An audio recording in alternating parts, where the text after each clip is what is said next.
जय श्री हरि भक्तों, तुलसी विवाह को सौभाग्य का दिन माना जाता है। कार्तिक शुक्ल पक्ष की एकादशी तिथि के दिन भगवान विष्णु योग निद्रा से जागते हैं, जिसके बाद से मांगलिक कार्यों की शुरुआत हो जाती है। वहीं भगवान विष्णु के योग निद्रा से जागने के बाद तुलसी विवाह संपन्न कराया जाता है। देव उठनी एकादशी के पावन दिन भगवान शालिग्राम और माता तुलसी का विवाह होता है। हिंदू धर्म में इस दिन का बेहद खास महत्व होता है। इस साल 13 नवंबर को तुलसी विवाह मनाया जा रहा है।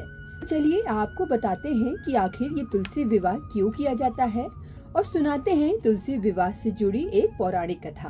पौराणिक ग्रंथों के मुताबिक जालंधर नाम का एक राक्षस देवी देवताओं को अपने आतंक से तबाह कर रहा था। जालंधर की पत्नी वृंदा एक पतिव्रता नारी थी। उसकी पूजा से जालंधर को किसी भी युद्ध में पराजय हासिल नहीं होती थी।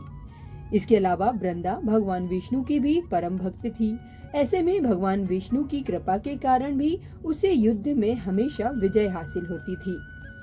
एक दिन जालंधर ने स्वर्ग लोक पर आक्रमण कर दिया, जिसके बाद सभी देवी देवता भगवान विष्णु के पास गए और उनसे रक्षा की गुहार लगाई।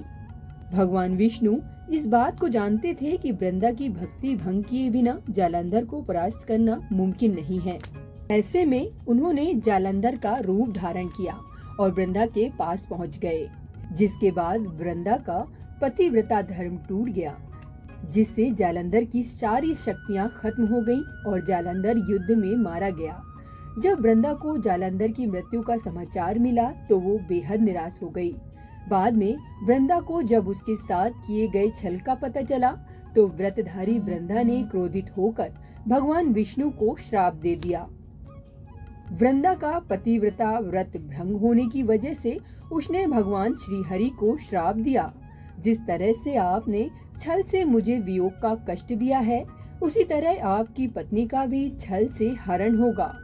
वहीं उसने भगवान विष्णु को पत्थर का बन जाने का श्राप दे दिया, लेकिन बाद में देवताओं की प्रार्थना पर वृंदा ने अपना श्राप वापस ले लिया। लेकिन भगवान विष्णु वृंदा के साथ किए गए छल के कारण लज्जित हो रहे थे। अतः वृंदा के शाप को जीवित रखने के लिए उन्होंने अपना एक रूप पत्थर के रूप में प्रकट किया, जो शालिग्राम कहलाया। वहीं वृंदा पति के वियोग को सह नहीं पाई और जालंधर के साथ ही सती हो गई। कहा जाता है कि वृंदा की राख से जो पौधा उत्पन्न हुआ उसे भगवान विष्णु ने तुलसी का नाम दिया।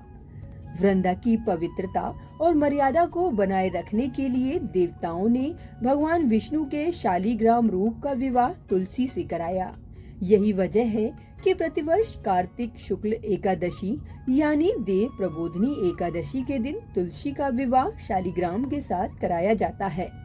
मान्यता है कि जो भी श्रद्धा पूर्वक तुलसी विवाह अपने घर में संपन्न कराता है, उसका वैवाहिक जीवन हमेशा खुशियों से भरा रहता है।